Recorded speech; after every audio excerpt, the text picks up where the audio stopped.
A bold move. RFK Jr. takes the helm at HHS, but at what cost?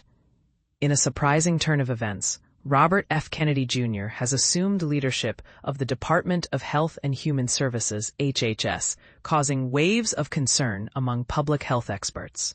One of the loudest voices of dissent comes from Dr. Demetre Daskalakis, the former head of immunizations at the Centers for Disease Control and Prevention, CDC. Dr. Daskalakis, who previously led the National Center for Immunization and Respiratory Diseases, tendered his resignation last week in protest of the sudden removal of CDC Director Susan Monterez. His departure was a direct response to Kennedy's controversial appointment as HHS Secretary.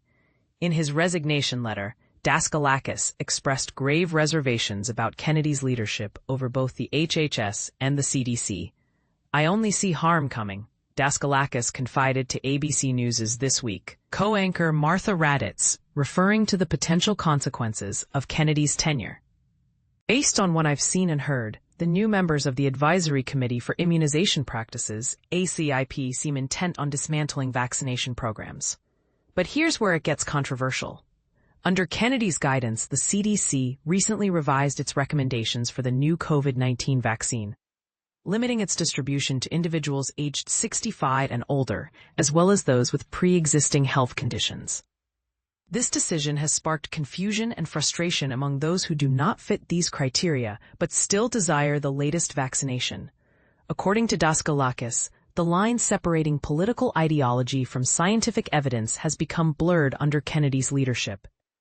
The firewall between science and ideology has completely collapsed, he lamented, without a scientifically minded leader at the helm of the CDC.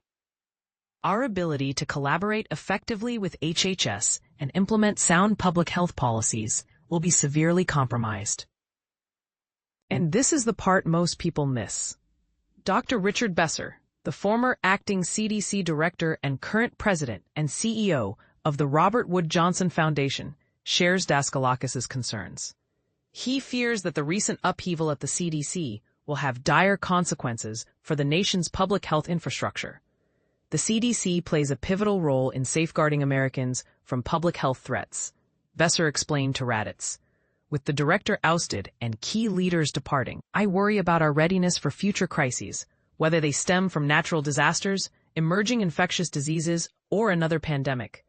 Besser also raised alarms about Kennedy's stance on vaccine mandates, which he believes could jeopardize public health. Vaccination is crucial for protecting children in schools, especially since no vaccine is 100% effective, he noted. Parents rely on herd immunity to shield their kids from vaccine-preventable illnesses. Under Kennedy's watch, we may witness a shift toward parental choice, which would endanger those for whom vaccines are less effective or medically contraindicated. This is a significant regression for public health. As the dust settles on this contentious transition, one thing is clear. The debate over the role of politics in public health policy is far from over. Will Kennedy's leadership usher in a new era of progress? Or will it undermine the very foundations of public health? Only time will tell. Share your thoughts in the comments section below.